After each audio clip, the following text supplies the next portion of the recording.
What's up, guys? Sorry, I know the lighting's not the best, but I want to get this video out to you guys today. Do you think that a Christian and a non-Christian, oh, I hate when my arms do that, a Christian and a non-Christian can get married? Of course they can get married. But do you think that the relationship will flourish? Do you think it'll last? Do you think it'll be cool? Do you think it'll be okay? Do you have any personal experiences where it was okay? Like, what do you think on that subject?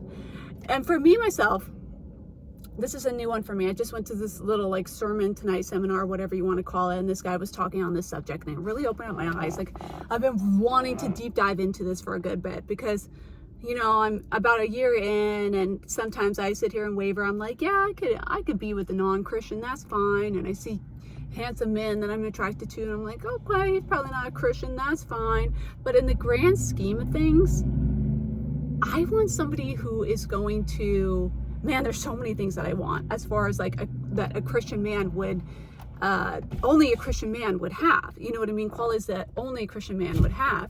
And it goes so much deeper than someone that's just going to stand by you forever. You know what I mean? I want somebody who can bring me closer to God, because I fully believe that if you're in a relationship with someone who is not like grounded in God, they are going to do the exact opposite and it's going to lead you away from God. Like, I truly fully 110% believe that I got in a relationship right now with a guy who was not Christian, it would totally lead me away from it. How is a man going to understand if he's, or a woman is going to understand if they're not Christian when you say something along the lines of, well, you know, I'm not working right now because God doesn't want me to? Or, you know, I'm not going to take that job that's paying me twice as much as I'm making now because God said it's not in his will for me. If you're of the world, there is no way you would ever be able to comprehend that. Like, you would be like, what is that person doing? You know what I mean? And I want a partner who's going to be on my level. You know what I mean? I don't want to feel like I'm having any judgment from my partner. I don't want to feel like I'm having my partner not being on my side. You know what I mean, about things. So I feel like that's a big deal. And obviously, like I said, you want someone who's going to bring you up. You want someone who's going to be a leader, someone who's going to lead you closer to God, because when we're walking with God, we love God. And our ultimate goal here, our ultimate purpose, you know, is to get closer to him, be more like Christ, learn more about him, be closer with him. You guys know the gist.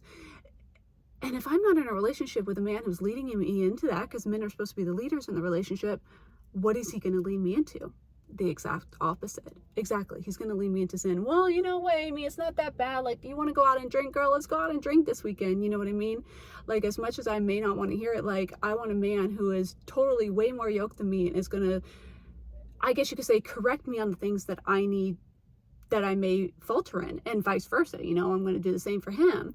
Like, instead, like, oh man, I want to get drunk tonight, you could be like, babe, like, no, we're not doing that. Instead, why don't we go for a walk on the beach? Or why don't we go out and just get like a really delicious dinner and walk around the city? Like, something like that. You know what I mean? Like, I need someone who understands it, has my back, and knows how important that a walk with God really is.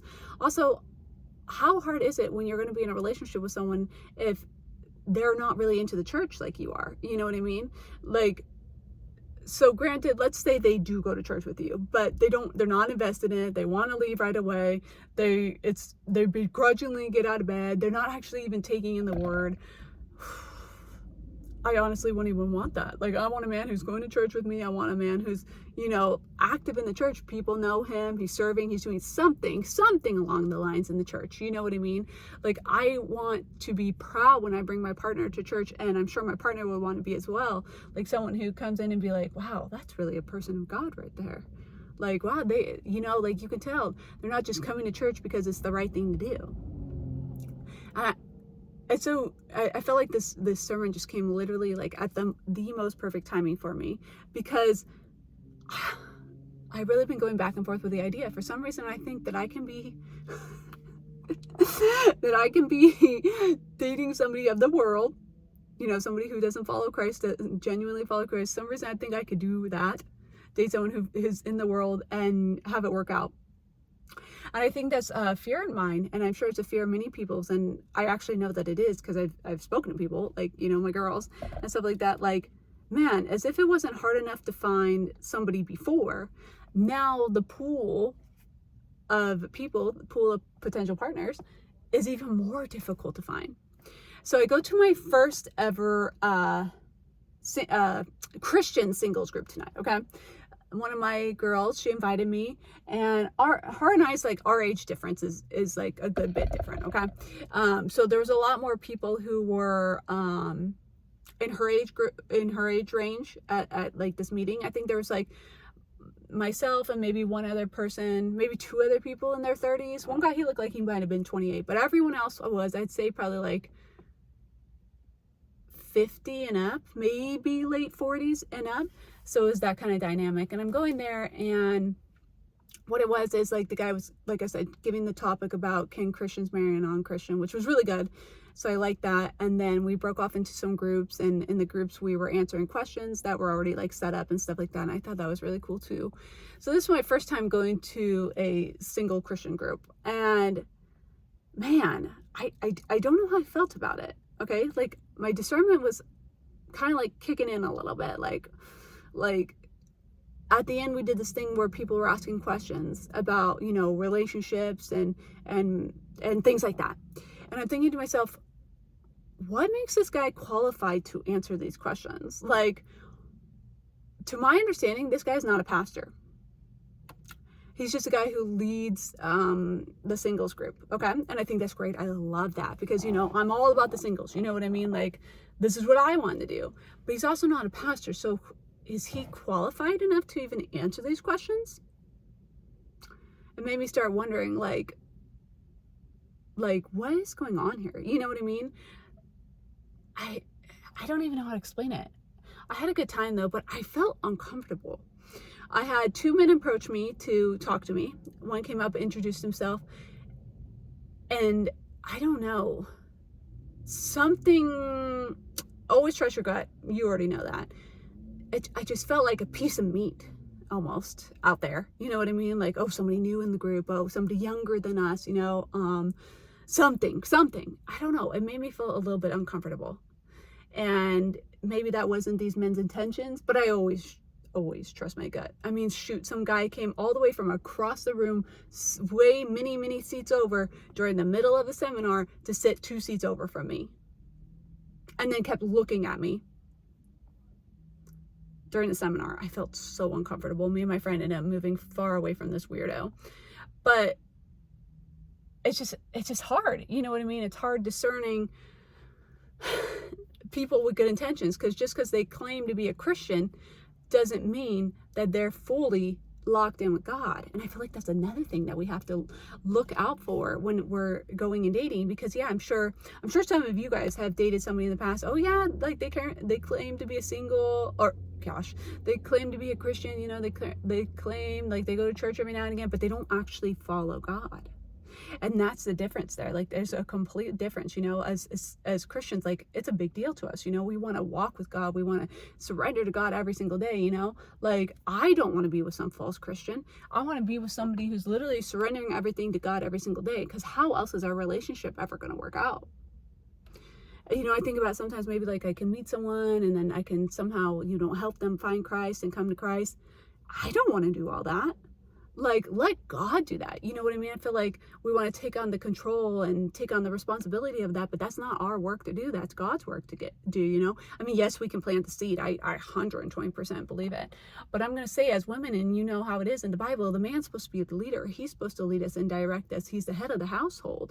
He's supposed to direct us to what's proper and keep us going on the right path, essentially, especially for our kids too. You know what I mean? He's a leader, like I said, of the whole household. And I don't want to be the one here who is more yoked than my partner, especially considering I've only been saved for a year and I have a lot to learn. I want a man who's going to be able to teach me about the one thing that I love to know and learn and engage in the most. You know what I mean?